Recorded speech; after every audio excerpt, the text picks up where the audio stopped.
Ketika kita berhasil mempersiapkan sesuatu, maka keberhasilan itu akan hadir sesuai yang kita persiapkan. Jika kita tidak berhasil dalam mempersiapkan sesuatu, maka kita sedang mempersiapkan ketidakberhasilan itu hadir pada kita. Oke, selamat pagi semuanya. Memplo, Mario, selamat pagi. Pagi. Wah, selamat pagi Ya, Mama, Mario. Papa, Bapak dan Ibu guru serta anak-anak di rumah, semoga damai, sejahtera dan berkat Tuhan melimpah untuk kita. Amin. Amin, amin, amin. Kembali kita berjumpa dalam renungan pagi SD Putra Nirmala, ya, edisi 3 November 2021. Hari ini hadir ada salah satu teman kita, Mario dan Memflo. Yeay! Apa sih yang akan kita dengarkan bersama? Kitab suci atau firman Tuhan hari ini berbunyi seperti apa? Mari kita dengarkan bersama. Supaya Tuhan ikut serta membantu kita, mengarahkan kita dalam memahami, meresapi isi firman Tuhan pada pagi hari ini. Mari kita siapkan diri dengan berdoa yang akan dipimpin oleh Mem Flo. Silakan Mem. Oke, terima kasih Bapak Migoto. Ayo semuanya, siapkan hati dan pikiran kita. Mari kita berdoa. Dalam nama Bapa dan Putra dan Roh Kudus. Amin. Allah yang maha baik dan bijaksana, kami sungguh mengucap syukur ya Bapa atas penyertaan-Mu selama semalam tadi. Bapa, lindungilah kami dan sertailah kami dari pagi hari ini hingga malam hari nanti. Bapa, sertailah pula aktivitas kami, kegiatan belajar kami, agar kami dapat melakukan yang terbaik seturut kehendak-Mu ya Bapa. Bapa, ampunilah dosa dan kesalahan kami, agar kami layak mendapatkan berkat-Mu. Sekarang, kami akan mendengarkan firman-Mu ya Bapa.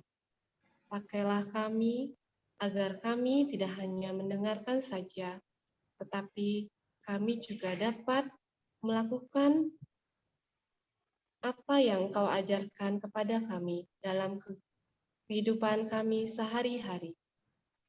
Bapa, kami serahkan doa ini hanya ke dalam tangan-Mu. Dalam nama Tuhan Yesus Kristus kami berdoa dan mengucap syukur. Amin. Dalam nama Bapa dan Putra dan Roh Kudus. Amin. Kita dengarkan firman Tuhan yang akan dibacakan oleh Mario. Silakan Mario. Inilah Injil Yesus Kristus menurut Lukas. Dimuliakanlah Tuhan. Pada suatu ketika, orang berduyun-duyun mengikuti Yesus dalam perjalanannya. Sambil berpaling, Yesus berkata kepada mereka, "Jika seorang datang kepadaku dan ia tidak membenci bapaknya, ibunya, istrinya, anak-anaknya, saudara-saudarinya, bahkan nyawanya sendiri, ia tidak dapat menjadi muridku. Barang siapa tidak memanggul salibnya dan mengikuti aku, ia dapat menjadi muridku. Sebab siapakah di antaramu yang mau membangun sebuah menara, tidak duduk membuat anggaran belanja dahulu? Apakah uang cukup untuk menyelesaikan pekerjaan itu? Jangan-jangan sesudah meletakkan dasar, ia tidak dapat menyelesaikannya.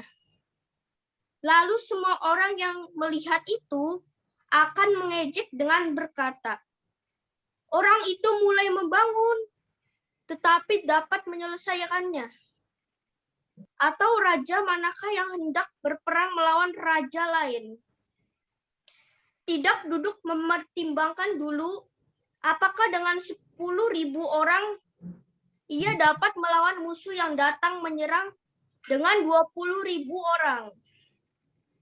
Jika tidak dapat, ia akan mengirim utusan selama musuh masih jauh untuk menanyakan syarat-syarat perdamaian. Demikianlah setiap orang di antaramu yang tidak melepas diri dari segala miliknya tidak dapat menjadi muridku. Demikianlah Injil Tuhan. Terpujilah Kristus. Terpujilah Kristus. Amin. Terima kasih Mario, bacanya jelas sekali ya. Memplo pasti tadi menyimak isi dari bacaan tadi. Setiap orang di antaramu yang tidak melepaskan diri dari segala miliknya tidak dapat menjadi muridku, tidak bisa menjadi murid Tuhan, ya. Seperti renungan di hari Senin yang lalu bahwa kita manusia ingin hidup damai, ya, ingin hidup damai. Sedangkan damai itu yang bisa menciptakan adalah diri sendiri. Di sini disebutkan kalau ingin mengikuti Yesus maka harus mampu melepaskan harta miliknya, mulai dari keluarga dan seterusnya ya, jika ingin mengikuti Yesus. Maksud dari hal ini maksudnya adalah ketika kita ingin move on ya, maka harus berani meninggalkan masa yang lalu, kebiasaan yang lalu, meninggalkan kemelekatan, hal-hal yang membuat diri kita tidak bahagia, hal-hal yang membuat diri kita tidak dekat dengan Tuhan. Orang yang dekat dengan Tuhan itu orang yang penuh dengan syukur, penuh dengan sukacita. Makanya ketika kita marah, ketika kita benci, ketika kita jengkel, itu adalah hal-hal yang membuat kita menjadi jauh dari Sang Maha Kasih, jauh dari Tuhan. Maka kita harus berani, kita harus move on, meninggalkan hal-hal yang membuat kita tidak dekat dengan Tuhan, supaya kita bisa dekat dengan Tuhan, supaya kita bisa mengikuti Yesus. Bahkan disebutkan dalam bacaan tadi, kita harus berani memanggul salib. Artinya kita harus merelakan, meskipun sakit, tetapi kita bisa mengikuti Tuhan. Tetapi kita bisa mendapatkan yang kita dambakan, yaitu hidup dengan penuh kasih, hidup dengan penuh sukacita, hidup yang dekat dengan Tuhan. Begitu Memplo dan Mario untuk renungan pagi ini. Mari kita berdoa. Dalam nama Bapa, Putra dan Roh Kudus. Amin. Allah Bapa yang Maha Kasih, kami menyadari bahwa kami ingin hidup bahagia, ingin mengikutimu, tapi kerap kali kami masih terikat, kami masih suka dengan hal-hal yang tidak berkenan kepadamu. Kiranya Engkau mengampuni segala dosa dan salah kami, sehingga kami Kau pantaskan untuk mengikutimu. Kemuliaan kepada Bapa dan Putra dan Roh Kudus, seperti pada permulaan, sekarang, selalu, dan sepanjang segala abad.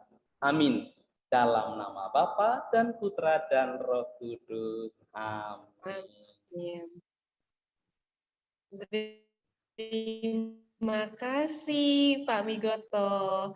Terima kasih Mario sudah bersama dengan kami ya di renungan pagi hari ini ya Pak Migoto ya.